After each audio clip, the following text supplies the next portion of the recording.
I'm going to open it up to you all, and I wondered if we could set a parameter of saying, asking questions. I know there's a lot of details about what the fights were about, but these folks are going to be around for a while, so if you wanted to know some insider stuff about what the issues were, maybe talk to them directly.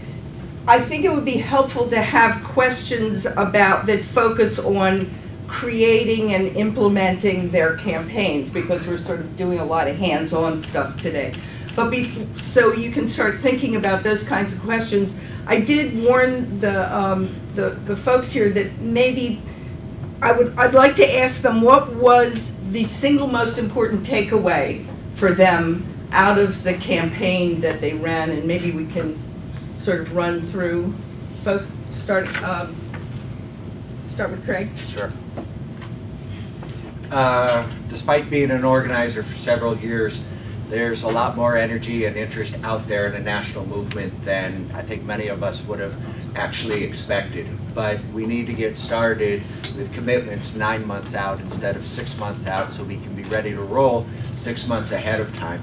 Because people in a lot of places want to be involved, but they need a national campaign already going to provide the legitimacy and credibility for them to be able to have the protection to be involved if they're in precarious situations or in campuses that aren't unionized and have those kinds of protections. A lot of people contacted me once we were rolling to express exactly that and how appreciative they were of this whole movement.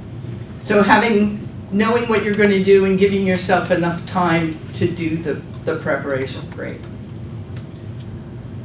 I was most impressed with our students and the capacity that our students have to organize, to work with faculty and staff, but also work with community.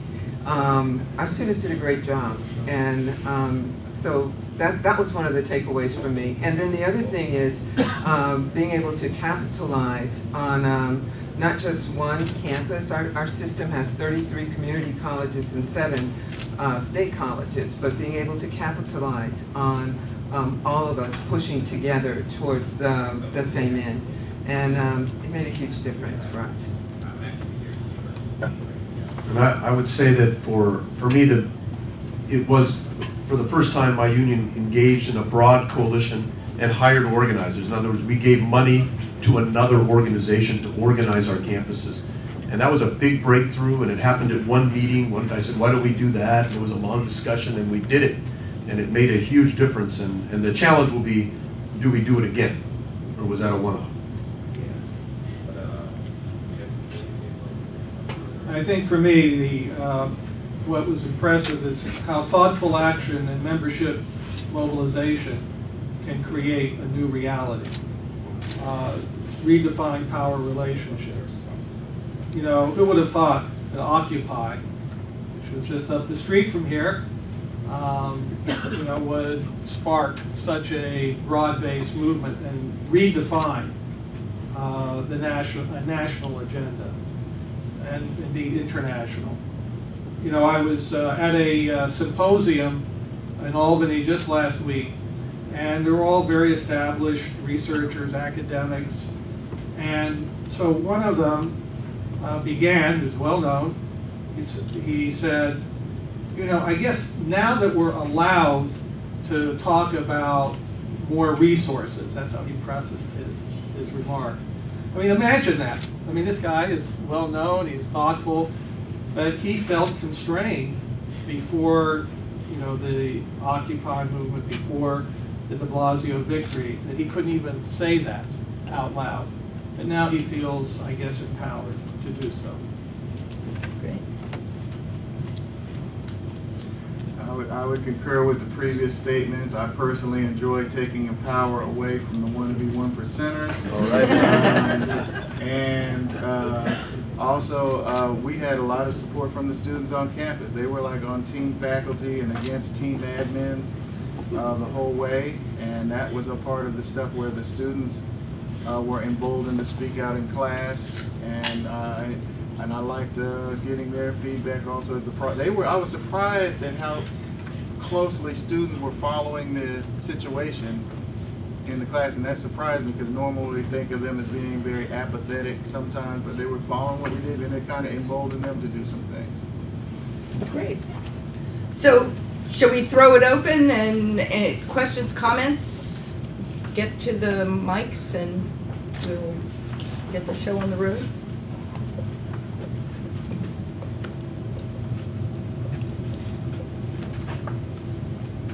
Hi, comment for Craig. We had a very successful Campus Equity Week in New Jersey. And one of the reasons why, and what I'd like to find out, from our group, for the future, since we have time to plan, if we can get more of a coalition with the USSA, with other employees. We made it successful because we reached out to the food workers, we reached out to the security, to the maintenance workers, to the coaches. Campus equity, I mean, they have many of the same issues that we do as far as lack of equity, and I think that we need a bigger concentration on that in the future. Are we going to address that? Thanks, Bill. I guess the answer to that is that in part we have started addressing that. This year there was much more outreach to other campus employees, to professional staff, and I know a lot of people have reported to me that they're now involved in meetings and conferences with other kinds of, not just academic labor, but for many of us, other kinds of contingent workers in other industries that create those opportunities both on campus and beyond campus based upon just similar shared precarious working conditions. So yeah, and I think that there's a lot more in place among staff on campus especially to be built on going forward. Steve Flanery, University of Vermont, United Academics. We just put a bill in the legislature through 2 progressive senators. We call it the Ben and Jerry bill. It stipulates that the highest paid academic employees, the managers, do not receive more than 6 times the salary of the lowest full-time worker on campus. It also limits golden parachutes, because we had a very scandalous situation with our previous president, to 5 times the in-state tuition as a package. I'm not even sure that we should provide any, shouldn't be any at all. And I don't know how long the legs are going to be on this bill, but what we're using it for, since we have some locals in bargaining, is a way of highlighting the inequities that really exist between outrageous salaries at the top and salaries for 3/4-time lecturers and others, for example. I'll keep you posted. You can track it on unitedacademics.org. Do you want to say anything about how you're using it on because we've run bills that we know, in our wildest dreams probably wouldn't get, but it has been very helpful to get people, get their juices moving and get them interested in doing other stuff. So I wondered how you guys are using that. Just starting the process of communicating to the members and others what's going on. And interestingly enough, we just got a legislative relations committee established, and one of the guys started emailing me what the problems are with the bill, which is, at least it's a starting point for a conversation. He's in business, and we'll keep it going. But I think it's a very good question, is that, unless we get the word out there as to what we're going with it and why, that's where the real value is, the organizing value. Yeah, absolutely. Joe? Yeah. Since Craig said some stuff about how Campus Equity Week and related activities had stimulated outreach into other areas, I wanted to say a couple things about one particular example of that New Faculty Majority has been involved in. A coalition of what used to be called, some of you may have heard of it, the Coalition of Excluded Workers. It came out of the social forum in Detroit a few years ago. Basically, a grouping of national networks that had come together in the previous 10 years. Some of them linked to an older coalition called the North American Alliance for Fair Employment back in the late 90s and early 2000s. Like domestic workers, some of the farm worker groups, taxi cab drivers. My brain is going soft right now, but other, it's traditionally groups that were excluded from the labor laws, excluded from the mainstream of the labor movement, not thought of as organizable. The Restaurant Opportunity Group, and many others. We have kind of reestablished contact with those folks, become a part of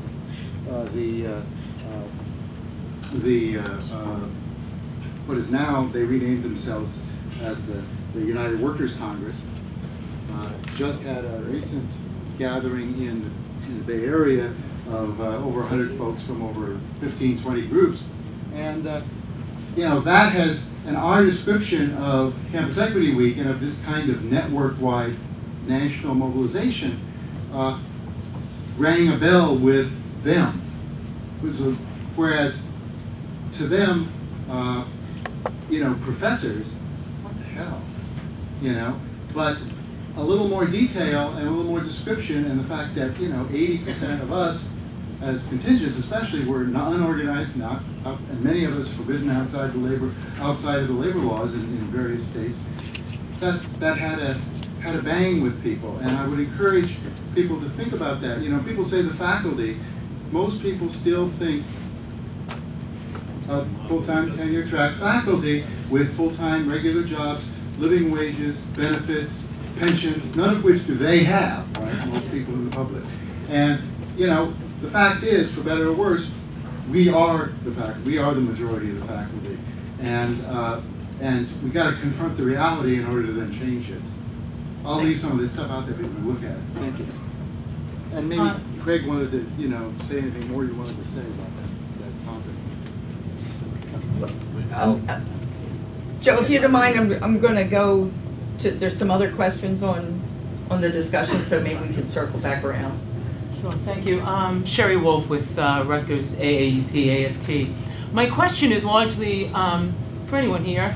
All of you mentioned the sort of leaving behind some sort of organizational apparatus structure out of the initial organizing you're doing, and that's one of the things I have a question about what is working, what do they actually look like? And just to preface something, I mean, Rutgers is basically 3 campuses spread out over Camden, Newark, and New Brunswick. And what we managed to do over the last 6.5 months, 7 months, is identify a sort of cadre of faculty on each of these campuses who were, in fact, incredible over the last few months and instrumental in winning a decent agreement, not a great agreement, but a decent agreement for the non-tenureds in getting paths to promotion and multi-year contracts, and for those at the very bottom of the pile, a few $1,000s extra a year, which I'm sure many of them are quite appreciative of. So I guess we're right now operating from this sort of teams of maybe, let's say, in all honesty, 20 to 30 faculty activists on each of the 3 campuses. And out of that, it seems like developing something on a departmental level is a goal. But I'd like to know, does that actually exist? Anywhere here? What have been the successes, the failures, the challenges? What does a successful structure look like with a real ground game?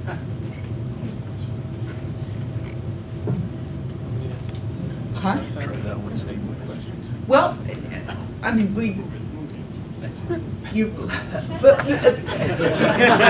no, it's a fabulous, yes, no, it's stopped, I'm okay now.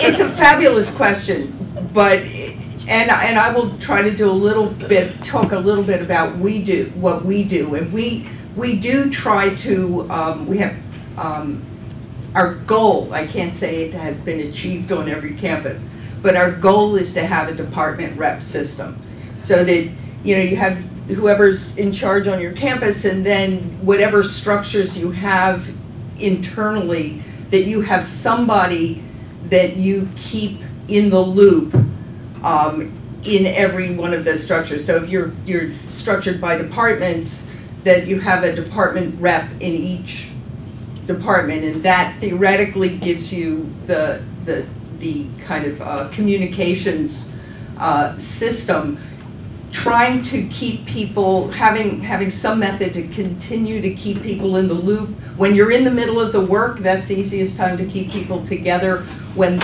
that particular campaign is over, hanging on to what you built is always a challenge, but I'll be honest with you, in our world, in CFA land, we don't ever seem to stop doing some campaign. We finish a contract campaign and we're running because the ed reformers are doing something stupid. And then the guys on the campus decide to do something stupid. So there doesn't seem to be a shortage of things to work on and to use that structure that you built in the heat of the last campaign for the next campaign. But it's a longer discussion, and maybe as we work on scenarios that might be able to come up or in the aftermath. Anybody else want to speak to that, Steve?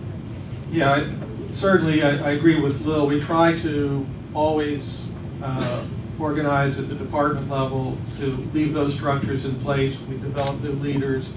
But also, we have a leadership training institute that we conduct, which is a semester-long or year-long institute. We pay people to do that. We recruit people from the campaigns to be part of that leadership structure. We also have constituency-based committees that operate, and we move people, identify people in one committee and try to move them into other campaigns. And then finally, we have a central organizing staff and a database that we develop. And that's held centrally, and that can be deployed locally. So it's important to have all of those different levels, overlapping levels. I'm sorry. What we do, I know our unit, we maintain a website so people can easily get communication and updates what we're doing. I think one of the things I've recommended that, because I can tell after this is over, as soon as the contract is over, some of the people that have been doing the organizing, there's going to probably be some burnout, and they're not, like, I know we're going to want to take a break, so we're trying to figure out, we're talking about that now, who is going to be the next round of leaders for the unit. And one of the things I've also recommended is becoming more aware or being an active participant with the local labor council in the city, with the other SCI, and the other, so they can kind of get up to speed on some of the bigger picture issues that labor is looking at. So we're not kind of like just out there by ourselves. And so we're trying to do two things at once, manage what will ultimately be a transition, and then integrate it into a larger labor network. And I think that's probably what our next move is once we get a decent contract. I want to thank people who did Equity Week and did what Craig talked about at the opening, the idea, being willing to expand it. And what happened at our campus, Cal State LA, I think shows the benefits of that. Not just that this hall of 200 seats was full and both walls had people. Not just that you had a speaker from our union, Suzanne, there, and you had someone from the Inglewood School District that had just been taken over by the state. But this one woman typified it. African-American student comes to the microphone and says, you know, all the stuff you said is happening to students happened to me. I would like to be a faculty person and see what's happening to you, and my kids are going to that district. Barbara opened up talking about how universities and colleges are kind of in the way of this corporate capital restructuring. And that event really showed how we can be a meeting point for the resistance too. Very cool. That's great. Lisa Messer, AFT 2121 at City College of San Francisco. I think two things. One is just for Campus Equity Week for us. We had a great event, which some of you were at, which, because what's happening at City College of San Francisco is an equity issue through and through, we think, for San Franciscans. We had a great event which brought out community, and it was largely run by our students. We had some student interns who had asked us to help them start a postcard campaign, so we brought more than 5,000 postcards to the San Francisco's mayor, had students and labor and community speak, and it was really an opportunity to bring community very fully into the picture, and we did it on Halloween, so it's also very fun. It's actually on the cover of the newsletter we gave you yesterday. And so that was a great experience for us to have it be broader and have it be part of a week. So we were with CFA at San Francisco State earlier in the week, and then they came out in force and joined us, and it was just a really good experience. So I want to thank everybody in the room who helped with that. The other thing, I think Sherry's question is maybe the most important question, and it's the question that doesn't really get talked about, because the stories are amazing and we're inspired by them, but how to actually make that work on the ground, and how to have that rep system or the contact system, you know, ideally a 10-to-1 kind of contact system that we're trying to get to, and we're nowhere close to it.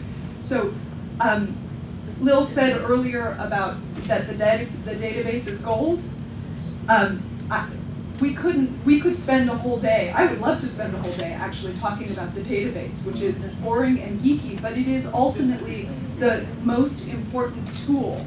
And we have had so many problems and tried so many different ways to figure out how to move that data in a way that helps us do our job and do it better, and do the organizing on the day-to-day basis. And I just think it's crucial, and it's something we should be talking about more.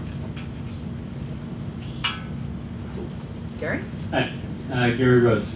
I want to pick up on something Steve said about two things, actually.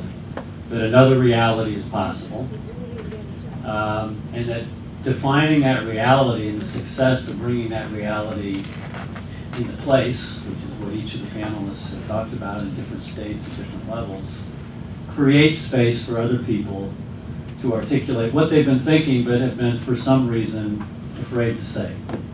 So it seems to me like one role that a campaign can play is to feature these successes as a resource for all of us to call upon when people say, well, but that's not realistic. Well, actually, it happened in Minnesota, it happened in New York City, it happened in St. Louis, it happened nationally. And in each of these conversations and campaigns, the fundamental issue is inequity.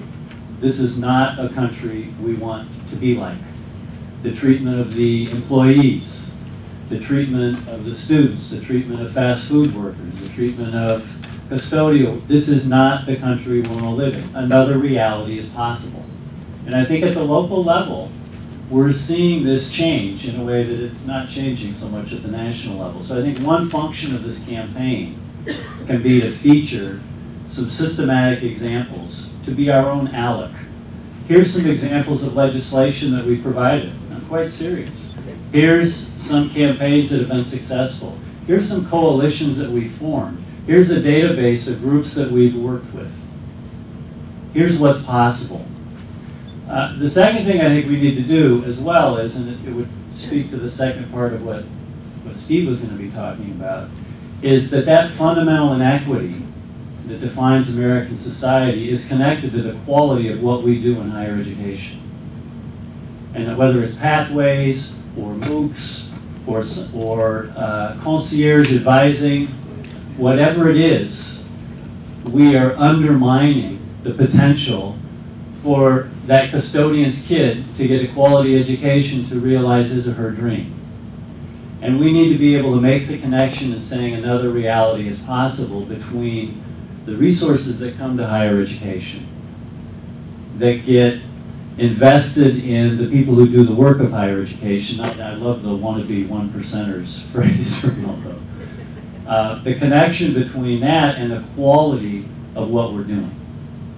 And I think that Pathways position that you're taking and have been pushing for 3 years now is so important in that regard. And the papers that the campaign has done on MOOCs and on technology is so important in that regard, because it's not just about more resources, it's about the quality of what we're doing in higher education. We need to be able to make that link. So the practical suggestion is these examples should be up there. The examples of the legislation should be up there. The list of the coalition members should be up there on this website as a resource for all of us to create space in our local settings to say it is possible. Yeah, I think in our campaign, certainly with de Blasio, we're making the case, and de Blasio has picked this up, that CUNY is an engine of equality. So that's very important. Now we also want to make it clear that it has to be a quality education for that engine to work properly. And let me make one other point, and it relates back to CFHE's earlier meeting, actually last year in Sacramento. we put forward different papers, right, for how to fund higher education. And the argument that was made by several of the papers is that we could actually have, we're close to having free tuition if things were structured somewhat differently, that the money is there. And now look, in California, in Minnesota, and now maybe New York City, we're going to see a major shift in funding. You know, that 25-year defunding period there's a public recognition that that is coming hopefully to a close, and there needs to be investment. That's a new reality. And even within our own ranks, we've had, it's important to understand this, within our own ranks we have a debate. For example, there was the pay it forward proposal. And we had a debate about that. The pay it forward assumes and accepts the fundamental position that there is no other reality other than defunding. And so I think this is really important that we take note of these very positive progressive changes. Yeah. I just want to say, when we talk about that, what's happening in New York, what's happening in Minnesota and California, we have to tie it to progressive revenue. We can't talk about funding higher education without accepting that there'll be a tax increase, and it should be progressive revenue. And we can't be afraid of saying that. We have to say it over and over again. Thanks, Jack. Yes, Richard Gomez, part-time lectures faculty at Rutgers University. I'm going to later on probably ask Steve some questions about how was the campaign being able to get adjuncts for healthcare. And I think that, I congratulate you and Barbara in being able to accomplish that, but I'll get the details later with you. But my question... Also, Mike is another resource. Okay, great, wonderful. But my question, I was on my way back from the restroom and I found a new faculty majority information sheet. And actually, there is an item number 2. It talks about the Affordable Care Act initiative, and it talks about that this is a current campaign going on. So, just so I can give you an update of what's going on in New Jersey, county colleges are getting their adjunct hours cut, so they won't be obligated to offer health care to adjuncts. I'm going to give myself an example. I teach non-credited courses. I get paid on an hourly basis. It's ESL. And I was told this week that I'm going to be working 21 contact hours, 7 courses. And you can imagine how many other hours I have to spend outside of the classroom. And then when it's time to highlight that to Rutgers, they simply say, no, you're part-time. You can't have health care. And as of now, right now, I don't have health care because I cannot afford it, because I have my school loans to pay, and so forth. So what are some of the things that the new faculty majority is looking forward in being able to help some of the states that are not being able to get, even part-time health care, even if we have to pay 50%, just to get our foot in the door? Because that's the picture that we're going through right now. Okay, thanks a lot, Richard. I'm glad you mentioned this, because this has been a recent campaign that NFM has begun getting involved in, and the NFM president, Maria Maisto, recently gave testimony at congressional hearings with regard to the Affordable Care Act, and in particular what she talked about was stories, and at this point they're mostly just stories like what you brought up, about contingent faculty getting their hours reduced to put them under the eligibility threshold for the employer provided insurance. And so Democrats in the House of Representatives are very interested in this and gathering more than stories, but also data about specific places that this is happening, specific institutions. So any of you who know of this going on, please absolutely let us know, even if you just think it's going on, so that we can possibly assist you in looking into it more. But also, as a consequence of those hearings, we found out that the Department of Labor is in fact very concerned about that happening, and seemed very surprised and wanting to investigate it themselves, but it also seems like they need to be pushed a bit to investigate it, but they're very receptive to getting that push if we can put together some kind of both local and national picture of the extent that this is happening. It's already happening in our bargaining process that came up with, they wanted to limit the hours that adjuncts should work, and also the Affordable Care Act came up. It's right, I mean, right now, real time, at our last meeting that came up, where we're trying to figure out why are they throwing this in the process. The Affordable Care Act is impacting hours for adjuncts because we're trying to get them organized too, and any literature that anybody can send our ways to help us when we go back to the table would be very appreciated, because that just happened last week with us, and we're like trying to figure out what, why are they doing this? That sounds like a really rich topic for campus organizing, and so, we should continue to talk about that. We're like coming to the end of our time. Whoever's at the mic now will run through, but then we're going to need to move on to do the hard work of trying to figure out a campaign. Yeah, Susan DeRamo from New York. I'm at a campus in New York, the City College of New York, where students have protested against Petraeus because he's been at CUNY, and we have Colin Powell at City College, so Colin Powell Center. So our campus, we've been punished for all this, and I guess what I'm asking is how to include anti-militarization in all of the different campaigns. Of course, our contracts are so important and all the issues that we've mentioned, but how can we slip that in? Because austerity is based on the military budget. What is it now, 50%? So unless we keep pushing that forward in the United States, we're going to keep having continual war. And that's what my students keep worrying about, this war that is never ending, and how all our resources are being spent in that. So I don't know if people want to address this or how. I mean, I would just say that I think there are a lot of issues, like certainly military in California. It's also the prisons.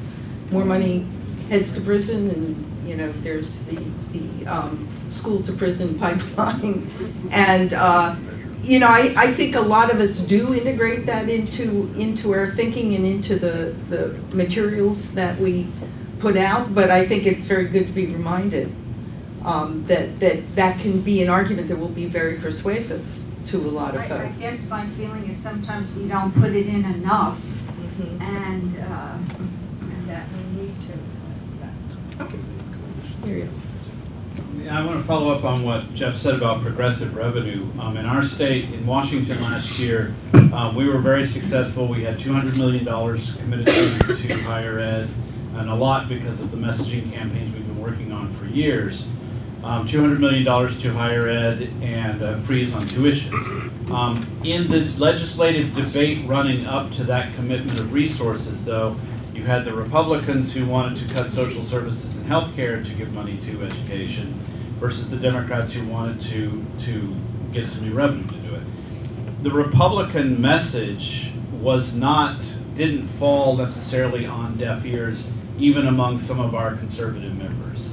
And I think that some of the people who were consistently our enemies even saw it as a way to drive a wedge between us and the rest of labor. And I want to know if y'all are dealing with any of that kind of stuff on your campuses, and what you've done to deal with it. I mean, ultimately we were successful. The new money came from new revenue, and it didn't come from cuts to other social services. But that's always a debate, and it's a debate that we even are having internally among our members. Yeah, I should have made clear that de Blasio's program for higher education is to claw back money that's gone to tax expenditures, right, to developers, and that's what it was for and us others, too. And that money would then be, as he would put it, the real jobs programs. Be invested in CUNY, also into startups. And then, of course, he has a much broader proposal to increase taxes on those making over $500,000. And he's gotten pushback from Cuomo, you know, the other Democrat, so to speak, in New York, and others who did not want him to go to tax the wealthy. Indeed, Randy Weinberg, the AFT president, during the primary, opposed that plan, shockingly. So it's not in our bargaining unit, but you know, in terms of other political actors, there was opposition. I want to report that de Blasio is held firm, continues to make it clear that he wants to have a progressive tax in New York City. And when he was told by the governor that he could get his pre-K program and other programs without doing that, he said, well, because the state has some extra money this year, he said, well, we can use the extra money for other things, we still need the tax increase. And I guess I would say in Minnesota, it was always about progressive revenue, and it was always about a new rate at the top for high-income earners. The governor ran on that in 2010, was elected on it, and never backed off it at all. So to that extent, it was always going to be that kind of revenue, income tax on the highest earners. Patrick Nolan from Rutgers. So I guess what I've been struggling with coming to a couple of these meetings is this a faculty campaign for the future of higher education, or is it a higher education campaign, and is there room for staff and student voices? And the nightmare scenario I have in my head is that students continue to run a great campaign around student debt over here, and we're running a campaign over here about great ways to fund higher education, and there's no conversation. So I applaud everybody in the room should be talking and taking meetings with Minnesota, California, and New York about what they're doing and how they're working with students. Like, we have some good examples of Rutgers.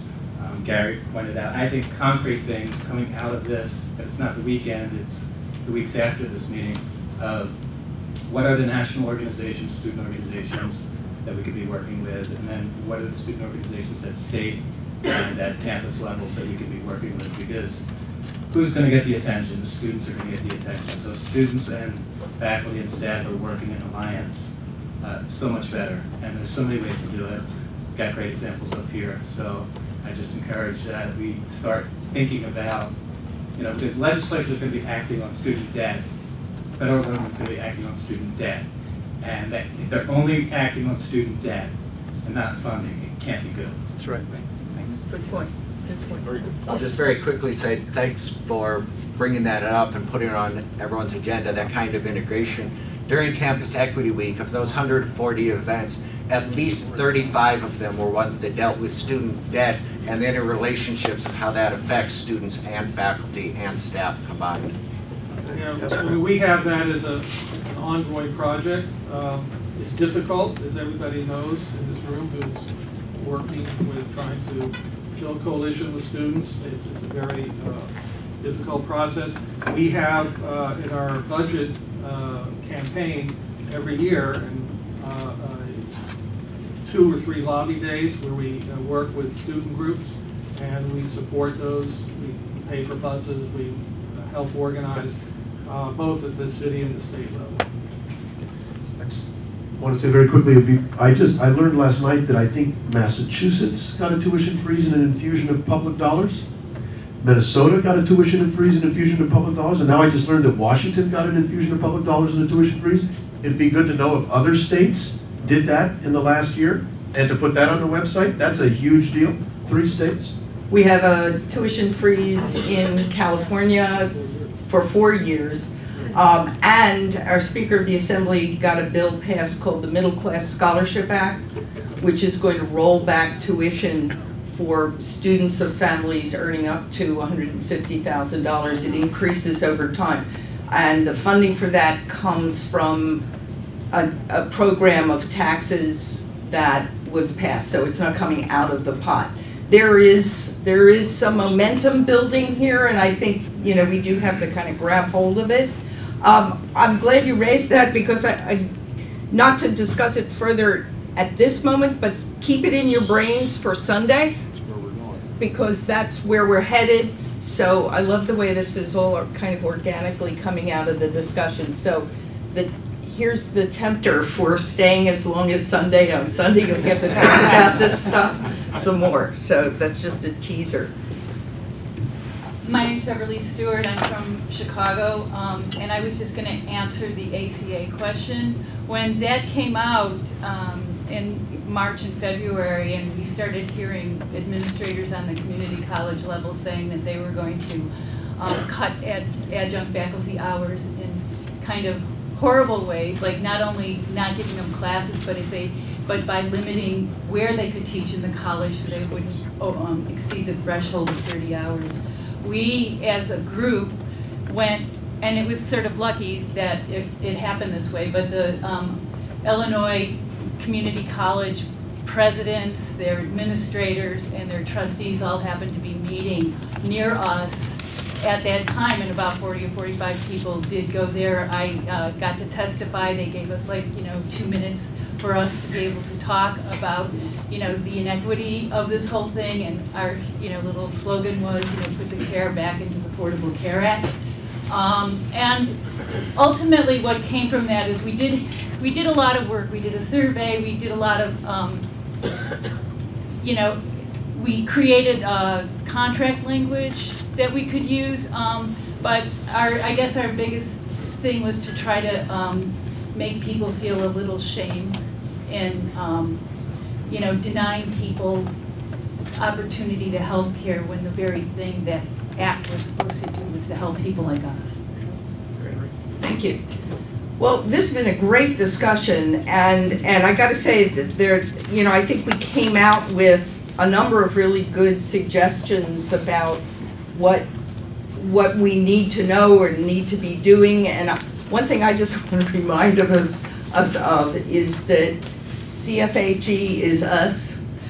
Remember, Eileen pointed out we got no staff, we got no office, we got a website, but the things that we talked, some people were talking about, sharing legislation for organizing, how we share with each other successful campaigns.